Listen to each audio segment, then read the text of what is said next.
que seu filho e seu marido conhecem você, sabe a sua origem, sabe até onde você vai com eles. Na alegria, na tristeza, na dor, na luta.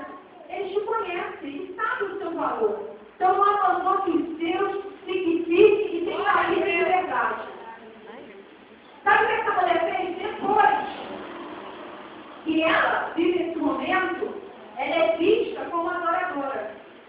Ela vai, sai gritando, vira evangelista, e avisando: vim dizer um homem que tem dito tudo que eu tenho feito.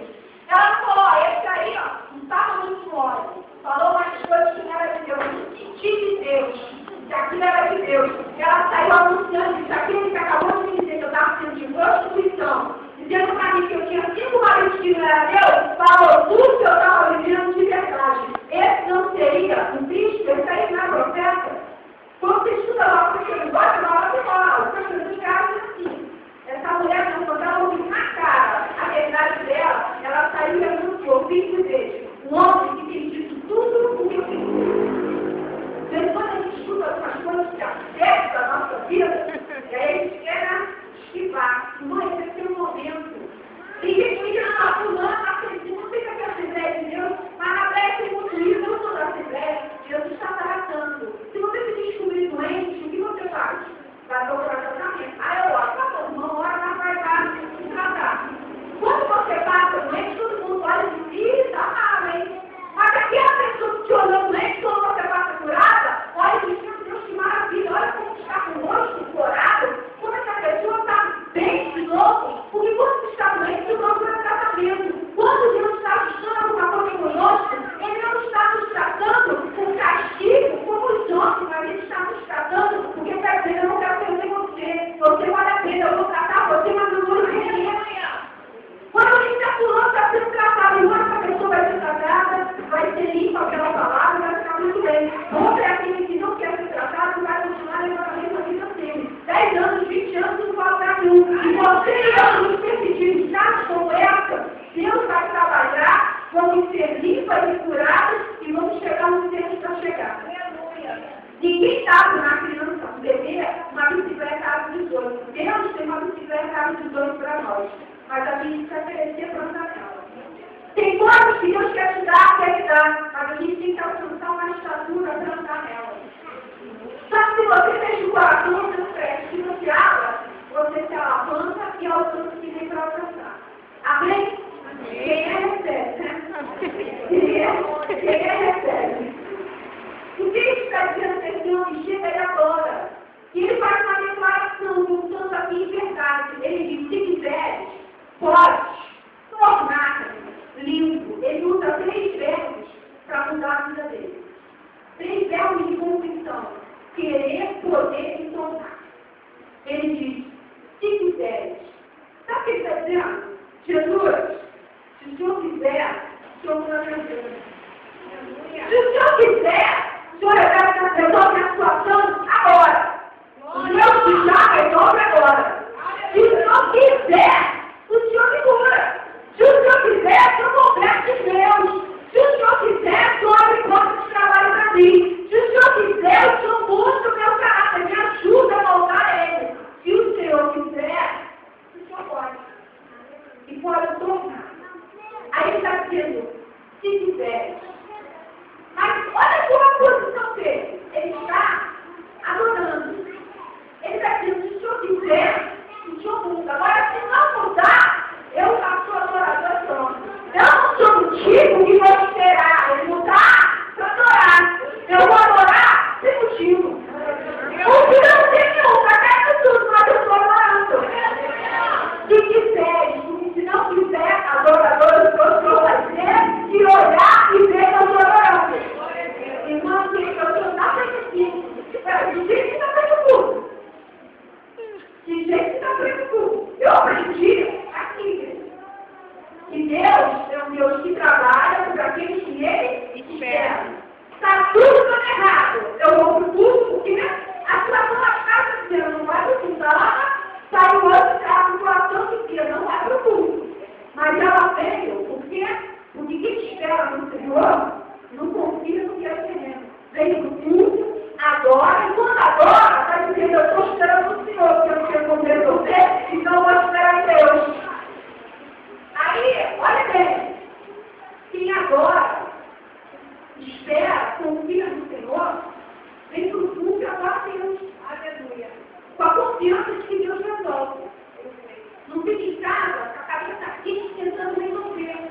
Mas vem, confia, entrega o seu caminho, confia nele, não vai se parar. Criança, quando vai atravessar a rua, a primeira coisa que a mãe ensina é o quê? Me dá a mão. Mesmo quando a gente quer atravessar a rua sozinho, já acha que é grande, como igreja. E o Senhor está dizendo, olha, eu enxergo todas as coisas na palma da minha mão. Se calma, dar a sua mão e deixar que eu conquista você. Parar de gastar energia, quando na verdade eu tenho uma solução para você. Só esperar para ouvir a instrução. Se quiseres. Essa foi a declaração desse homem. Se o Senhor quiser, o Senhor muda a minha situação. Aí eu pergunto a você. Será que você que não ia mudar hoje nem amanhã? E de repente você moraria 10 anos, você continuaria adorando? Ou ir embora da igreja, porque afinal de contas o Senhor não resolveu a sua causa? Você adora, porque ele tem umas coisas para te dar, né? Às vezes as pessoas ficam frustrar e ir para a igreja. Venha para a igreja, porque Deus é restaurador. Deus faz destruição é quando você é furtado. Deus não roubou seu marido. Deus não roubou seu dinheiro. Deus não te roubou nada. Deus é o Deus restaurador. Restituição é quando quem te roubou te devolve. Deus não te roubou nada. Ele te restaura. Venha para ser restaurado, mas venha pelo que ele é.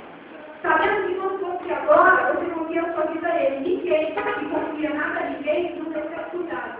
Se você confia a sua vida a ele, ele vai cuidar de você. Ele disse, se o Senhor quiser. Aí ele já foi mais profundo. Ele disse, podes. Ele disse, poder e autoridade. Porque o Senhor pode mudar, pode resolver, pode transformar, pode gerar vida, pode fazer caminho no deserto e rio ele. A Bíblia diz que ao cheiro das águas brotará. Você é como árvore, olha o que a Bíblia diz, junta tudo e confia. Como árvore plantada junto ao ribeiro das águas. Se uma árvore, quando ela está plantada, você olha, ela seca, parece que ela vai morrer. Só que a raiz dela está plantada. E quando está plantada na presença de Deus, ao ribeiro das águas, quem te olha diz essa árvore está seca, vai morrer. Mas quem tem visão de Deus na sua vida, olha e diz, não, a raiz está sendo regada pela água viva. A raiz está segura. Porque às vezes a carcaça parece até que está morte. Mas a raiz ainda tem vida de Deus. Eu não sei como você está aqui hoje. De repente sua carcaça, sua árvore está sem folha nenhuma. Mas a sua raiz, se ela estiver plantada, tem água, com o cheiro da água você vai plantar. Com o cheiro, água não precisa, te dá um banho. O cheiro dela gera vida em você. Sabe que cheiro é esse? O cheiro, quando a palavra vem, você diz assim, a palavra é para mim. Olha que coisa tremenda, temos várias mulheres aqui, mas para cada um, eu acho isso fantástico no reino de Deus. Cada uma conhece a sua porção, quando Deus ministrar essa palavra, essa parte, Deus convida. Aí esse Deus consegue separar e dar a cada uma de nós uma porção. É aquele Deus que de vez em quando resolve o problema de idade, mas resolve o problema de liberdade também. É aquele Deus que resolve um problema bancário, mas também resolve um problema conjugal. Ele continua sendo o mesmo. Olha as coisas pequenas que ele resolve e olha as coisas grandiosas que ele também resolve para nós. Tem gente que diz assim, eu não quero lembrar do meu passado. De vez em quando, dá uma olhada, porque você vai ver o Deus que resolveu o problema lá atrás, que continua sendo o mesmo, ele vai resolver o meu também. Lembra daquele homem? Jesus chegava para ele